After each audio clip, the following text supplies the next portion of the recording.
Welcome, family. Hoping that you're all doing all wonderful and having a wonderful day. As usual, welcome to Summer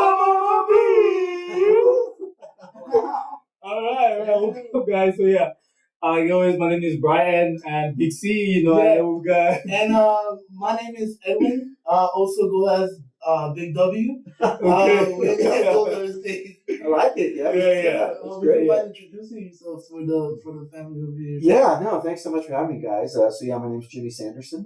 Associate professor here in the Department of Kinesiology and Sport Management at Texas Tech. Been here for 7 years. And really just teach and do research, oversee our graduate program. But just have I do a lot of research in like social media, and then more recently I've gotten into, which is why we're here today, I've gotten into like NIL and college athletics and some things going on in that space. So just super pumped to be with you guys. Thanks so much for having me. Awesome. Guys, we talked about a whole lot of sports over the past few weeks, right? We've got captains here, presidents talking about their sports and stuff like that. Tech right now, they're on the street. Yeah. It's crazy. Yeah. So, I know a lot of people are asking, how's Tech? How have they managed to get there? There's the word that's coming out over and over again, and the word is NIL, right? Uh-huh. And I think the first time when I came here last year, I had no idea what NIL is. What are these people saying? Yeah. I'm back from home. I'm like, what is NIL? Because we don't have that back home. Yeah. And all of a sudden, I hear about NIL. So we thought maybe it's a good idea to kind of bring you around. Yeah. So you can, tell us what is NIL and how much effort is done on Tech? How is it NIL and Tech? How are they related? What exactly is it? Yeah, so I mean, without getting too far, of history, right? But like, really, where NIL comes from is probably within about the last 5 or 6 years. There was a real movement for college athletes to be able to make money, because prior to like 2020, 2021, they could not make any money or they would lose their eligibility, right? And so, in fact, where NIL comes from is name, image, and likeness, right? Prior to this recent legislation, they actually had to sign away their name, image, and likeness rights to participate. So, like, what that basically allowed the school to do is say, hey, like, so if we were going back 5 or 10 years ago, Baron Morton, we're going to put you on our shirts, we're going to put you on our stadium, but you don't see any of that money, right? Because you had to give that up to be able to play. And so, there was a lot of, push for reform and everything. And so where the NIL comes from is that the NCAA changed their policy to say, okay, college athletes can now use their name, image, and likeness to make money, right? And so, like, that would, a basketball player could go to the car dealership and say, hey, give me a ride, or, they could go to the grocery store and say, I'll do this or whatever. And so, that's kind of where it was really just kind of novel and new. And, a lot of schools were trying to figure it out and what were the rules and everything. And probably about a year or two ago, I think Texas Tech was kind of at the forefront of that, of like, hey, we can actually make this a recruiting tool, right? And in fact, you have to look at NIL along with the transfer portal, because what was happening is athletes would go in the transfer portal and, so schools would contact them, but it's like, well, how much are you going to give me to come to this school, right? And so that's where they kind of start thinking about, well, okay, how can we give them an NIL package that's going to make it attractive or sexy for them to come to this school, right? And so that's dependent, we get into this, that's dependent upon a whole bunch of variables. But where it works for Texas Tech is that we have some very rich donors, right? Right. And so, Texas Tech, through a lot through the vision of Regent Campbell, and some of the other donors were like, hey, we have this money. And then they knew that the NCAA was changing and the revenue sharing was coming, which is where the House settlement was coming in. So, some of the Texas Tech leadership figured out, like, hey, we have this window where we can really ramp up what we offer players, right, compared to other schools. And so Texas Tech, to kind of not ramble here, Texas Tech has been very visionary with it. And Texas Tech, we have people with the resources who are willing to spend, and not every school has that.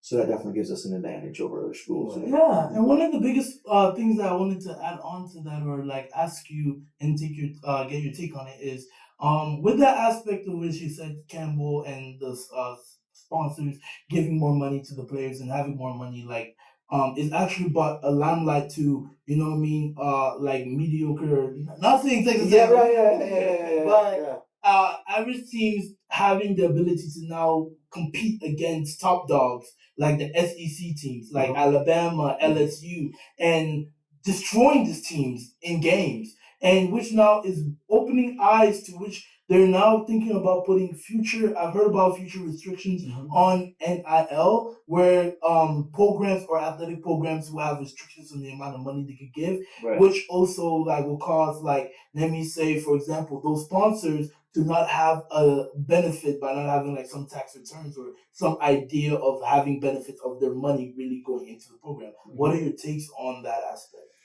Oh man, there's a lot to look at there, right? But you know, so it's interesting. Like one thing that I've talked about with students is like Texas Tech is really they're not doing anything different than any other school is doing, and so it's interesting because some of the power players, like you mentioned, Alabama, LSU, they don't like that. Here comes Texas Tech, kind of this new kid on the block, right? It's like, oh well, it was okay when we were spending money, but we don't want Texas Tech spending money, right?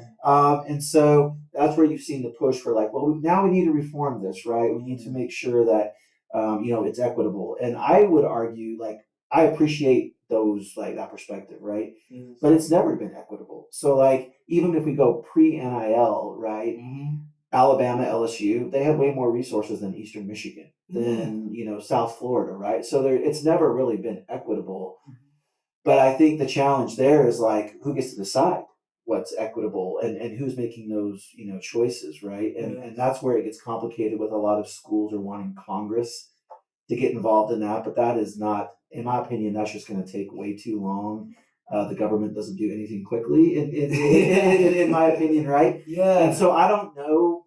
I mean, to be honest with you, I don't know what the answer is. I mean, do I see the argument for like, hey, we need to kind of make things equitable? But I just don't know how you do that because there's never been equity really across the if you look at all Division 1 or like even Division 2 and that sort of stuff. So it's definitely challenging, but you know, I just think there's so many lawsuits that could come about if they try and like do things in certain ways that would like restrict a school like Texas Tech or restrict a sponsor from saying like, you know, well, you can't give this kid X amount of money. Well, then the kid's going to turn around and sue and say, well, why can't I have this kind of money, right? And that's where just real quickly, and then we, you know, I'll be quiet, but I think that's where a lot of people see like collective bargaining as the solution. So it's like, hey, if we allow the athletes to be unionized, kind of like we have in the NBA, the NFL, right? Then it's more equitable across the 32 teams in the NFL, right? They have a salary cap they all have to follow. They have rules they all have to follow. And then whatever the players make outside of that is up to the player, right? So Patrick Mahomes makes way more endorsements than, say, you know, the punter on the Chiefs, right? But the Chiefs can only spend the same amount as the Dolphins, right? So I think that's where the hope is that collective bargaining will maybe solve some of that. Just to follow up on, like, to add more into that, we'll talk about like athletes, right? Like, there's certain athletes that we also want to take a look at because the NIL is affecting the hype or kind of that athletic aspect of these athletes being open to it. What are your takes on it? Yes. Gosh, man, this, you know, it's honestly, you know, if I'm looking at everything like this right now, like I say, the first time back where I come from, honestly, we were given like, you know, food, you know, you I just need a place to stay, right? You know, probably give you somewhere to stay, and then from there, you know, and then you play housing and stuff like that. As long as you get a computer on the side, this thing of having players getting paid and stuff like that has really taken a different part, right? I think for me, most of the time, the question that I have to ask is, where does the morality lie? You know what I mean? Because we're talking about putting players right there in the middle, and you're saying, well, I'm gonna give you this amount of money, right? I'm gonna give you this amount of money. And then now the players gonna have to choose because you can have like one season attack, you'd be like, well, Alabama offers you like $2 million, right? A year, and then you can just kind of move. But then what is it doing to the education status of the player in general? You know what I mean? Like, what are we focusing now on? Is it all about the money or is it about like, you know, the athlete himself? You know what I mean? So what is it? But to even add on to that, like to even add on to that, right? There are even players like we have on here, Ryan Williams and Arch Manning. Like also like the Nico Levin. Nico Levin. And these players having the aspect of which you have Arch, his last name, and having the sponsors in which because he's receiving all this money, all this hype at Texas, is like, why are you not producing? Why are you not making it? Or Ryan Williams, like all this hype, NIL money from Alabama, being like, okay, why are you not producing? And now they're seeing where like these players are losing their aspects of possibly being emotionally affected or mentally affected, where they're now getting the hiccups in the game, where they're not producing as well as they could produce, right? And also looking into a different aspect of the NIL, which is like Nico Levy, that is having, sorry if I'm saying his last name, but he literally had a situation where at Tennessee he has 3 million, 4 million, making a lot of money. But he thought he could make more money and lost a QB1 position in Tennessee. Not to say UCLA is but going to UCLA and losing a little bit, still being paid the same amount of money, but you're losing a big powerhouse school that you were playing QB1 for. Yeah. So what is your takes on that? Oh man, you guys are firing the good ones. Like it's like, so here's the thing. Like I think NIL is really complicated in some ways. So to get back to Brian, what you were saying about the education, like that is a criticism of NIL. Is that here we have these 18, 19-year-old kids who are making like. There's kids at the university who are making more in one season than I'll make probably my entire working career, right? So I'm like, damn, I was like 20 years old, I was ever athletic, so I think it just then becomes like we've got to really adapt and think about what does education mean. So like, and there's mixed views on this, but something I am kind of an advocate of is like there should be a major that's relevant to those athletes, right? So not every single athlete, right? If we're talking about the JT Toppins, we're talking about the Barry Mortons, like the people who are making millions and millions of dollars, right? Like let's have them take some sort of like customized program where it's like, hey, and I'm just picking stuff at random here, but like this is how you buy a franchise, right? Like this is how you own a chain of subways. This is how you shelter your tax money. This is how you buy real estate. This is how you do your social media branding, right? Like stuff that's relevant to them versus, oh, you must take 18th century history. Like, you know what I mean? And I'm not trying to go on that, but I'm like, that's just like, and especially some of those guys, they only be here for 1 year. So, like, if they come in as a grad transfer, right? Like, they're only here for 1 year. So, like, what is that for them, right?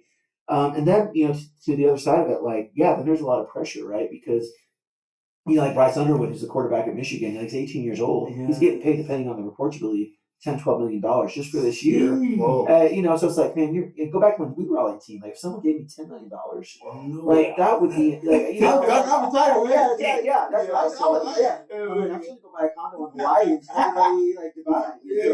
But like, that's tons of pressure, right? And everything, like talking about Arch Manning, like everything's under the microscope, and so I think that's where like, and a lot of universities do a really good job of this, but like that's why there's got to be the mental health kind of supports and those kinds of things, because that's a lot of pressure, man. You talk about and Nico and like going to UCLA, like maybe it's just a situation where it's like I can't deal with the expectations of this fan base, right? So it's like did they give me $3 million?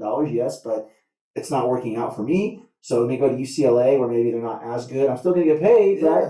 But if you have a couple upsets, which they had, like that's good. Like no one at UCLA wants me to win a national championship, whereas that Tennessee's like, hey, you can be in the playoffs. So and then the last thing I'm kind of saying on that is I just think it's hard because athletic departments only have so many resources and so many staff, but I think we really need to look at NIL. Okay, like there's NIL for like football and men's basketball and maybe softball, and the occasional athlete who has the star visibility like Libby Dunn, right? But then there's NIL for everybody else. Like there's NIL for the athletes who don't get a lot of notoriety, the athletes who aren't getting 6-figure, 7-figure deals. What does it look like for them? And I just think we need to have maybe more customizable solutions for athletes that, and I don't know, like my son's a Division II baseball player, and a lot of those kids, it's just like, well, how do I even it's not given to them, right? But it's like I don't even know how to approach somebody. Like I don't know how to approach a business and say, hey, like let me post on social media, right? So even that kind of education of like, hey, if you want to do this, and I only have 500 Instagram followers, how do I find businesses who will be interested in that, right? So there's just a lot that's still kind of getting figured out, I think, in those spaces for sure. Yes, and even to add on to that, like building on that aspect where it's so difficult for other sports. Like you have other sports that are still a club sport. They're trying to be varsity sports, and now they're getting into this whole tangle where you're joining the athletic program. Whereas number one, every school in probably the United States basis on football and basketball. Right. Those are probably number one and number two, Right. right? And after that, you get probably Olympic sports like track, swim, that come right after that, where like players get a little bit of money. Volleyball gets a little bit of money, but those is like a trickling effect. The more money being spent on the number one and number two sport, you're gonna have less money for the other sports, right? Causing a lot of teams to now some lesser players can receive scholarships, sponsorships, and which is making it more difficult. So going to the aspect of seeing how things are being affected by this NIL deals and also how players are being affected, how do you think children are taking this aspect? Where it's a thing that is so critical, Yeah, a thing that's so difficult. Yeah. Where I think it was 5 or a couple years ago, America has always been a country that is based on like being athletically strong and also being educationally strong, right? Yeah. So where it at first it was like let's have all these athletes, crazy football players and everything, and it got to a point where they're like, oh guys, we're forgetting about the educational aspect. Oh, we still got blue collar jobs, we still got things that we got to focus on, and it took a little bit of years for for the country to meet up back where it was like 50-50 between sports and education. Now with the NIL deals, in every kid's face, even me when I was like in high school and hearing even little things about that, it will put into your head like, oh wait, I can make money just playing sports. I can make money just being a football, baseball, athletic player.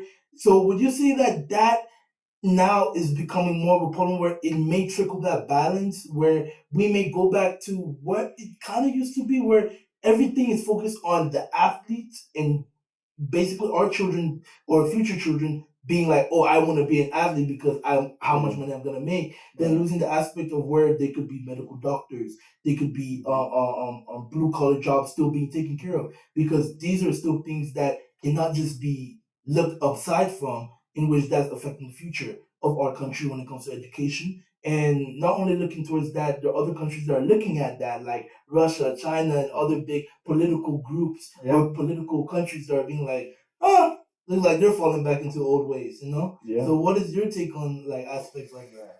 Man, it gets really interesting with the kids, right? Because like a lot of states, it's now high school kids can get NIL deals, right? So not in Texas yet, but it's probably coming. So now it's like, okay, you're 12, 13, 14 years old, and you start to think about, well, yeah, and like I could, who wouldn't want to make money, right? But again, like it's just, I think one thing that I would say there is like it's so easy to get fixated on, and it's kind of what you're asking me, but you get so fixated on the dollars, right?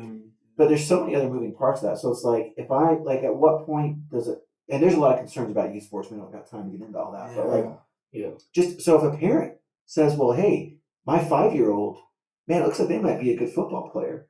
So I'm going to start cultivating them as a social media personality. So by the time that they're a freshman in high school, like, we can go to all the restaurants in town, or we can go to the dealerships in town. And then it's like, it's kind of like the whole, without getting too far afield, like it's the whole influencer thing, right? People put their families, they put their families out there, right? And it's like, what are the effects of doing that to kids, right? And so like, and then if you're a kid, well, if my parents want me to do this, can I really quit, even if I don't like to do, even if I don't like this, or I want to go do other things that kids do, right? And then, you have to ask questions about the education, like what is it all about, and what are we really doing? And so, I don't know, like, I think there'd have to be some guardrails kind of put on, but the problem there is like, well, who gets to decide that? Like, if I'm a parent, I don't want the school district telling me what my kid can do, right? So so it's just really complicated, but you can see it moving younger and younger with NIL, right? So it's like, are we going to have like 5 and 6 year old flag football leagues with like sponsors? You know what I mean? It's like, hey, 2K, yeah, 6 years old, 6 years old. So I mean, like, you just have to ask yourself, like, where they're going to go, Right. So there's some really hard questions that you have to ask. No, I think the last question is just it's something that a lot of people that have been thinking about or asking out there. Is, I think we talk about fairness and then we talk about equity, two different things, right? How then does NIL create equity, between women and men? Because right now we're talking about you've got softball. I didn't know like Tech had a great softball team. And then, you had all of a sudden they went to the finals and I'm like, what was happening? But it was like, they were on the world stage, they were there, people were seeing them, right? And then now obviously like you've got a volleyball team, they're not doing so well, obviously, but we have women's sports, right? Like whenever we're talking about NIL, now it looks like as if it's kind of like more like a men's sport, men's thing, where it's only kind of supporting male players, right? Instead of like both male and female. So how do you think NIL will kind of accommodate? I know it's a little bit of a difficult question because it's all about who's performing, right, around the time, right? But how do we create equity so that we don't have to create a situation where women feel like they're being left out? Because in most situations, if we look at even WNBA or NBA, right, there's more viewers in NBA than WNBA, right? But then also at the same time, we're trying to promote women in sports, right? How can NIL work around that, to kind of bring in women along the way? Well, I think you have a really good example with our softball team, right? So, like, the decision was made that we're going to fund this softball team, and in 1 year, like, they went from what would kind of be a run of the pack Big 12 team to now they're in the national championship game. And so, like, if you just so that's what I would say. It's like, man, in 1 year, that was the turnaround here with softball, right? And so, like, and you have some other really high performing women's sports like Nebraska volleyball. I mean, they sold out a football stadium for a volleyball match and those sorts of things. So, I think it probably comes down to like, like, how can we do this, right? And every school, and to your question about fairness, well, like, not every school there's limited resources at some point for every school. And we know where the bread's buttered, right? So we know that that's where football, men's basketball get the majority. But like, how can we make it sustainable for the other sports, right? So is it realistic that volleyball is going to be funded at the same level of men's basketball? Like, no, right? But can we fund volleyball or can we fund tennis, right, in such a way that makes sense for that sport and for their peers, right? So if I'm Texas Tech, can we have NIL for tennis that's consistent or competitive with Baylor's tennis and Kansas State's tennis, right, and Iowa State's tennis, right? And I don't know, but I think that's where you have to just kind of look at is like, how can we make this realistic for what the sport operates in, the culture of the sport, the dynamics of the sport, and our donor base. And that's challenging for every school because, like, I tell the students this all the time. Like, we're lucky at Tech because we have a lot of donors who are very committed and they're willing to pony up. There are other schools, they might have the most willing people in the world, but they don't have, you know what I mean? Like, they don't have that. At some point, like, the checkbook runs dry. So, like, that's the challenge for those schools is like, we can't do that, right? And so then what, right? And I don't know. I don't know what the answer is, and it's difficult. And there's some really hard questions I think that are going to have to be looked at. And one of the funniest things I always like to say is we in Texas, and we are Texas. So that's right. Football number one, baby. I know. Football number one. You can't come around the West Texas and not like football. It doesn't work. It doesn't work like that. No, it's crazy. Yeah, but in all seriousness, like you guys know this because you're here. Like, we're blessed. I mean, you look at the football stadium and the recent renovations and additions there, which, depending on the estimate you look at, is $225 million. I mean, it's like, so it's like that. How many schools can do that? And how many schools can build a $15 million basketball practice facility? To your point about fairness, but men, if you go to the Womble, the men and women have the exact same thing. Like, they have the exact same resources, the exact same setup, the exact same, everything. So, like, maybe that's the answer too. Of like, hey, like, we're going to try and make it. Football, I think, just has to, and that's where I think a lot of people believe that ultimately football is going to spin off and like just do its own thing, because it's really hard to like say, well, can we treat, women's tennis like football? They're completely different, right? It's not really, so that's probably something that's coming, I would imagine, but, so I the Womble, I think, is a good example of how we can try and be equitable, for both men and women's sports. And even the funniest thing that I will say that when it comes to that is like when a lot of students we watch how they were doing the whole construction of they taking the money and building a medicine. They're like, what we get to do with that money? Right, Where's that going to go into? You step in the field, you're like, oh, okay. Yeah, right. I'll take this. We really do. I'll take that. Yeah, well, where it's interesting to see, like, that's, and maybe some students struggle with this or they don't understand. You talk about some just the uncertainty with NIL or what it even means. Like, that's all coming from private donation money. So that's not Texas Tech's money, right? So, like, the donor can say, hey, I'm going to write you a check for $5 million and I want it to go for this. And if you want their $5 million, like, that's what you got to do. And so, like, it's different. So it's hard to understand because you're like, oh, well, why is Texas Tech getting this money to build this thing? It's like, no, it's really, I'm not saying Texas Tech isn't getting some of it, but like, it's really the donors who are stepping up to pay for it, right? And that's different. That's why, like, it's not the same as like, well, how come we have this building or this classroom? It's just a different pot of money. The vast majority of the time. Right. No, I think we're living in a very awesome era. No, we got a good. No, we kill it. I think We got a richer. This is just like a bonus question. What do you see, Tech? Right now, I think we're 9-1, right? Yeah. And we got, I think, one more away game left. Yeah. And then I don't know if it's true, but I know we're probably gonna have like a championship game. But do you think we could put the finals? Yeah. What do you think about that? Just kind of going forward. It's like, Yeah. So it looks like we're heading for a rematch with BYU in the Big 12 championship game, which I think we'll win. Like our defense is good, man. Like our defense is legit, and so like I think, and I'm a big believer in Coach McGuire and his culture, and I think the sky's the limit, because like, do I think we could beat Ohio State? Yeah, I mean for one game, one game, like I don't beat them. It's not like I beat them one time, right? And so if you look at last year when Ohio State just ran the table, Ohio State had lost to Michigan, but then they just rolled Oregon, who was like the number one team in the country. So I am optimistic that Tech can make a deep run because we're going to probably have a home playoff game. Right. And that atmosphere, you thought game day was something. I had someone ask me, I'm like, game day is going to seem like church if we host a home playoff game. Yeah. You went through 2 weeks. I mean, camping. Yeah, they already sent the email out where they're going to change finals because of for the Big 12 championship game. So like. This place is going to be electric. It's going to be legit. And I think if we come out and make a real statement in that first round game, you can just kind of see how that momentum could push us. But yeah, I mean, like we just don't know. But that's the beauty of the playoff. Yeah. You just need one game. But I will not lie. Like once you start going against like teams like Alabama, LSU, at that point we got to become Cowboy fans. That's right. Yeah. But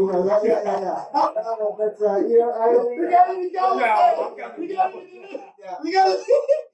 Hey. We still believe.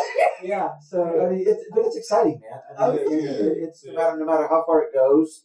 Like the main thing is you see the future set up, right? Yeah. So like this is, it's just things are looking. If you're a Tech fan, man, like it's just a good time. It is, and I would say it must be a very very proud time to be at Texas Tech. Because football's doing good. Yeah. The programs are building. The basketball's coming up. Basketball basketball is going too. So Tech athletics is actually starting to make a statement, become something, and being in the middle of Lubbock, it helps the brand. Yeah, for sure. Right? Yeah. No, Lubbock is also growing as a city. Yeah, it is definitely. But I must say, it's a trickle down for sure. Yeah, we really appreciate you so much for taking you to come here and because right now I'm educated, bro. Like I'm so excited, but we're probably gonna call you sometime next semester. We're gonna try here. How far we've gone, so we can kind of highlight some things that we've talked about today and stuff like that. But we appreciate you. Yeah. Well, we need to come back and talk about Cena. Yeah. Cena, definitely. Who's gonna get the farewell match? So. So we definitely that'll be a better topic. That was awesome. Yeah. Realistic understanding. I'm a fan. I've been a fan of Cena since I was like 6 years old. I was saying, you can't see me in there. I'm in the big. That was awesome. Now we'll definitely have to have you here and we'll definitely call you again. And thank you so much for taking your time. And again, we go and we'll call you, and then we're probably gonna have some other athletes coming here to talk about that, so we can also hear their perspective and what they think about all that kind of stuff. So we're excited. We're excited for everything else. That's a great thing. And as the family knows, we started and we ended the same way. Yeah. You